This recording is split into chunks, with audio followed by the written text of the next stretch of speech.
Salam, vaxtınız xeyir olsun inşallah dostlar. Danışan Usta Sarxan Biləs var balası özdür. Fəratımız 3 kilo 3 avrat 0 fazar. Bax, ev tokuna qoşmuşuq. Üstündə 10'luq baybaş ünürü.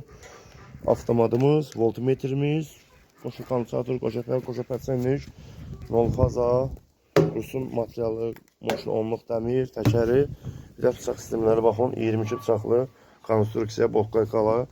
Yevlağın harası? Ya, Yevlax şəhərinin özüdür. İnşallah qardaş düşmək istəmir çəkilişə. Hə, inşallah Talih qardaşımız xodda bir dənə şey salmış üstünə, nədir? Qarab verir. Avtomat atdı oradan hardasa. Avtomatlar atdı. Avtomatımız nəsə boş idi, aparat çəkir paraxmayla. İnşallah paraxmayla boşaq. Aparatımız kiloval kilovarot, doktorlarımız sarğı. Oradan vurduq avtomatımız işləmədi, atdıq, gətirdik bunu ev kasına qoşduq. Yevlax şəhərinin özüdür. Dur. At. Talih kardeşimiz. Hadi at geçsin. At geç.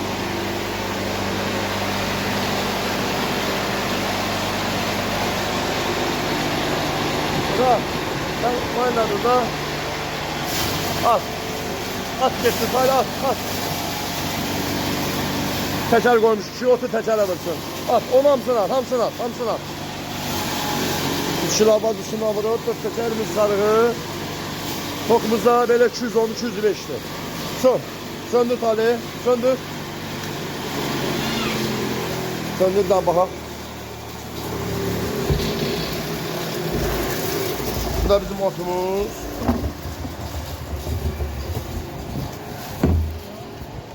Bizim otumuzdan hem doğradı bırakırdı. Arpa çəkək, qaqa, arpa. Hə, Talihdən arpa çəkək. İnşallah sürüş arpa sifkəsini qoy, inşallah.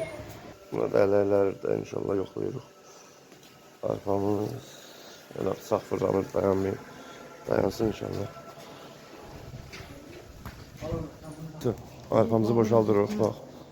Bax qaqa, bu bağlı vəziyyətdə arpanı boşaldarsın. Xod deyəndən sonra bunu qaldırarsınız da, bilirsən də, getməsin. Boşal arpanı. Sən çəkməm, mən atım, ona çəkməm. Sən çəkməm. Qardaşımız 8'e düşmək istəmir ona görə.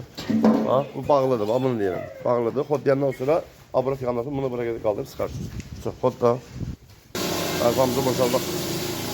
Arpamızı belə alət qardaşımız boşaltsın.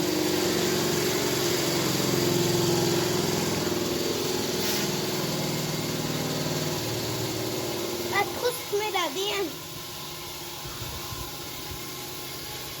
Nətər yox ha? Əla, bu bunun yarım ələyidir. Bundan balaca istəsəz un ələyi var. Onunla un elə bilərsiniz. O da yarım ələyi. Xeyir olsun. Allah işləvam edin.